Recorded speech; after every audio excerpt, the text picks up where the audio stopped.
हम भी सेटल कर लिए होते तो हमको ये करने की जरूरत ही नहीं पड़ती। मेरा स्टॉल चल रहा होता, मैं खुशी खुशी बैठा होता, मैं भी मेरा पटाखे बेच के पैसे कमा रहा होता।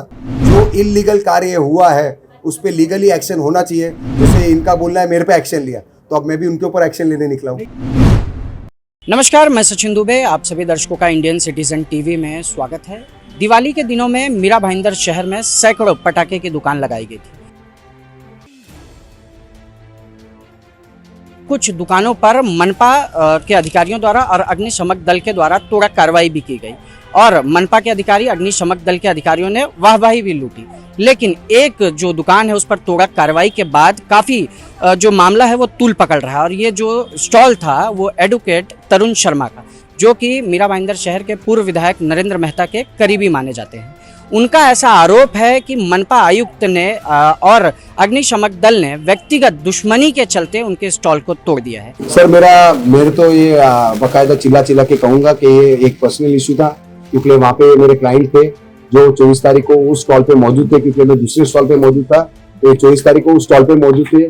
जो एक याचिका करता है, अपनी जो पीआई फाइल की हमने हाईकोर्ट में दिलीप ढोले जी के खिलाफ, उस याचिकाकर्ता में ये एप्लीकेंट है, जिसके कारण ये पूरी कार्रवाई मेरे पे, मेरे भाई पे जो भी की जा रही है वो सिर्फ इसी के कारण की जा रही है, क्योंकि मैं उनका लॉयर हूँ और ये याचिका।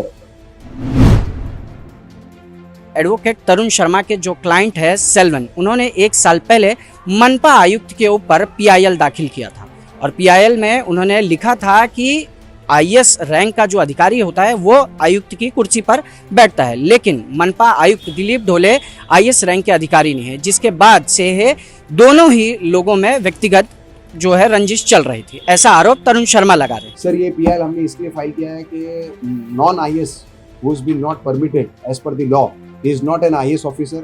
We fall into the category of Mumbai metropolitan region where an IAS officer needs to be appointed as per the law, but he is a non-IAS. What we have challenged है, पिछले 1.5-2 साल से वो जो इस कुर्सी पे बैठे उसके लेके और उनके पूरे कार्यशैली को, कि वो क्या कार्य कर रहे हैं, उन शैली को हमने चैलेंज किया है, जिसके कारण हम पे ये कार्य। और साथ ही आपको बताना चाहते हैं कि ये पहली बार नहीं है जब भारतीय जनता पार्टी के कार्यकर्ता और आयुक्त के बीच में इस तरीके की झड़प हुई हो। इससे पहले भी लता मंगेशकर नाट्यगृह के उद्घाटन के दौरान हमने आपको दिखाया था कि किस तरीके से पूर्व विधायक नरेंद्र मेहता, पूर्व महापौर और उप महापौर और कई नगर सेवक सड़क पे बैठ गए थे, उन्हें अंदर नहीं जाने दिया गया था। एडवोकेट तरुण शर्मा, उनका ऐसा आरोप है कि व्यक्तिगत दुश्मनी निकालने के लिए आयुक्त दिलीप ढोले ने उनके स्टॉल पर तोड़ा कार्रवाई की है, जबकि उनके पास पूरे डॉक्यूमेंट्स जो कि पेपर होते हैं वो थे। जब मैंने पूछा कि क्या कैसा हुआ, तो बोला कि आपका स्टॉल इलीगल है, आपके एंक्रोचमेंट करके खड़े थे। पर जबकि ये परमिशन जो थी वो सारी नगर पालिका और पुलिस ऑफिसर्स और पुलिस स्टेशन से और नगर पालिका और फायर ब्रिगेड से आई थी। तो वहाँ उन समय उनको कैसे नहीं समझ में आया कि एंक्रोचमेंट है, मुझे भी अभी तक नहीं समझ में आ रहा, जिसके कारण मेरे पे कार्रवाई भी की गई, ऐसा बोल रहे।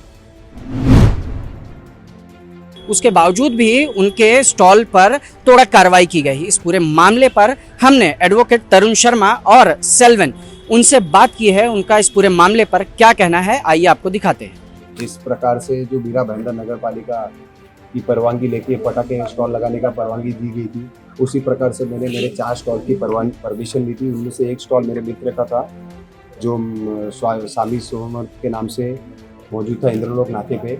उस पर 25 तारीख को तोड़ा कार्रवाई करने फायर ब्रिगेड, पुलिस ऑफिसर्स और नगर पालिका के कर्मचारी मौजूद थे। बाकायदा हमको ना तो किसी ने कोई दस्तावेज पूछे, ना कोई डॉक्यूमेंट्स पूछा, हम पे डायरेक्ट कार्रवाई करते हुए हमारे सारे पटाखे उन्होंने उठा के अपनी गाड़ियों में डाले। गाड़ियों में डालने के बाद उन्होंने फोर्सफुली मैं बोलूँगा ये वर्ड, फोर्सफुली वहाँ पे मेरे मंडप वाले जो मौजूद थे उसको बोला या तो खोलो नहीं तो तोड़ेंगे। तो वो भी घबरा के उन्होंने तोड़ा कार्रवाई, उन्होंने फटाफट अपने सारे सामान को तोड़ते उन्होंने बाहर साइड कर दिया। और मेरे हिसाब से 15 से 20 मिनट में जब मैं पुलिस स्टेशन पहुंचा था मेरे स्टेटमेंट के लिए, मुझे जब बुलाया गया था इंक्वायरी के लिए, मैं वहाँ पे पहुंचा, उतनी देर में तो सारा मंडप खोल के इन्होंने चले गए थे। सर मेरे तो ये बाकायदा चिल्ला के कहूँगा कि ये एक पर्सनल इशू था, क्योंकि वहाँ पे मेरे क्लाइंट थे जो 24 तारीख को उस स्टॉल पे मौजूद थे, क्योंकि मैं दूसरे स्टॉल पे मौजूद था। तो ये 24 तारीख को उस स्टॉल पे मौजूद थे। जो एक याचिका करता है, अपनी जो पीआई फाइल की हमने हाईकोर्ट में दिलीप ढोले जी के खिलाफ, उस याचिकाकर्ता में ये एप्लीकेंट है, जिसके कारण ये पूरी कार्रवाई मेरे पे, मेरे भाई पे जो भी की जा रही है वो सिर्फ इसी के कारण की जा रही है, क्योंकि मैं उनका लॉयर हूँ और ये याचिका है। सर डेफिनेटली जब मेरी हाईकोर्ट में पीआई की हियरिंग आएगी तो ये जो दस्तावेज है और ये एक्ट कि ये किस तरह से एक एप्लीकेंट को प्रेशराइज किया जा रहा है कि वो पिटीशन को वापस ले, और एक लॉयर को कैसे तंग किया जा रहा है, उसके लॉयर को स्पेसिफिक उसके लॉयर को कैसे तंग किया जा रहा है, उसके लिए भी मैं कोर्ट को ये बताऊंगा। मैं वही कह रहा हूँ, ये मुझे थ्रेट है, इसी के लिए मैंने एक एप्लीकेशन भी डाली है नवगढ़ पुलिस स्टेशन पे। अभी नगर पुलिस स्टेशन और कमिश्नर इस पे क्या कार्रवाई करते हैं मैं देखता हूँ, क्योंकि जहां तक मुझे मालूम है कि मीरा भाईंदर में इलीगल बैनर पे भी कार्रवाई होती है पुलिस द्वारा, उस पे भी एक्शन लिया जाता है। मीरा भाईंदर पुलिस इतनी स्ट्रांग है, और दाते साहब पे मुझे विश्वास है और मेरे क्लाइंट को भी विश्वास है कि वो इस पे भी कार्रवाई करेंगे, कि इसकी तह तक जाएंगे, और ये ऑफिसर और कमिश्नर जिसने ये कार्य किया है उनकी भी इंक्वायरी लगाएंगे। सर मैं ऐसा बोल सकता हूँ कि मैं उस सेना से हूँ जिसको बोलते हैं हम लड़ते तक, अगर ऐसा होता तो आज हम आपके सामने मौजूद नहीं होते, हम भी सेटल कर लिए होते, तो हमको ये करने की जरूरत ही नहीं पड़ती। मेरा स्टॉल चल रहा होता, मैं खुशी खुशी बैठा होता, मैं भी मेरा पटाखे बेच के पैसे कमा रहा होता, पर मुझे वो करना नहीं ना। जो इलीगल कार्य हुआ है उस पर लीगली एक्शन होना चाहिए। जैसे इनका बोलना है मेरे पे एक्शन लिया, तो अब मैं भी उनके ऊपर एक्शन लेने निकला हूँ। हमारी पीएल का अंजाम ये होगा कि हम लड़ते दम तक लड़ेंगे जब तक इस पीएल में ऑर्डर नहीं आए। मैं बोलूंगा अगर किसी भी स्टॉल के नियम को कायदे को ताक पे रखकर इनकी परवानगी दी गई है तो अगले बरस जो पटाखे लगाए जाएंगे उस पर ध्यान रखा जाएगा। कोई नहीं रखे तो मैं जरूर रखूंगा, क्योंकि मैं भुगत भोगी हूँ।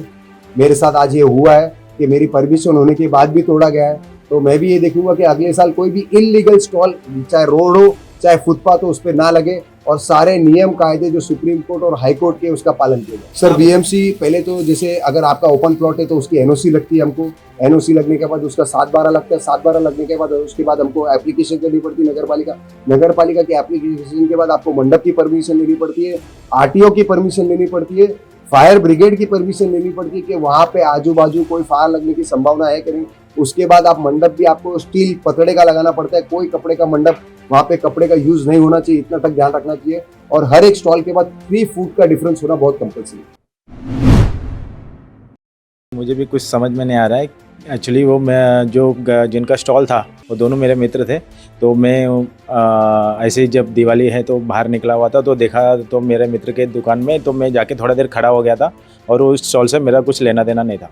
नहीं, कुछ संबंध नहीं है। मुझे भी अभी पता चला है कि मेरे बारे में मेरे नाम पे भी एफआईआर हुआ है करके। अभी जो भी है मेरे एडवोकेट हैं तरुण शर्मा जी, उनके जो भी कहेंगे वैसे करेंगे। सवाल ये भी उठ रहे हैं कि पीआईएल दाखिल करने को लेकर तरुण शर्मा के पटाखे की स्टॉल पर तोड़क कार्रवाई जो है वो करवाई गई है, और साथ ही दिलीप ढोले जो कि मीरा भाईंदर मनपा के आयुक्त हैं, उन्होंने अग्निशमन दल के जो अधिकारी हैं उन्हें मोहरा बनाकर पटाखे की जो स्टॉल है उस पर तोड़क कार्रवाई की गई है। आखिर इन सब मामलों में कितनी सच्चाई है ये आने वाला वक्त ही बताएगा। इसी तरह की तमाम खबरों के लिए बने रहेंगे सिटीजन टीवी पर। अजय यादव के साथ मैं सचिन दुबे।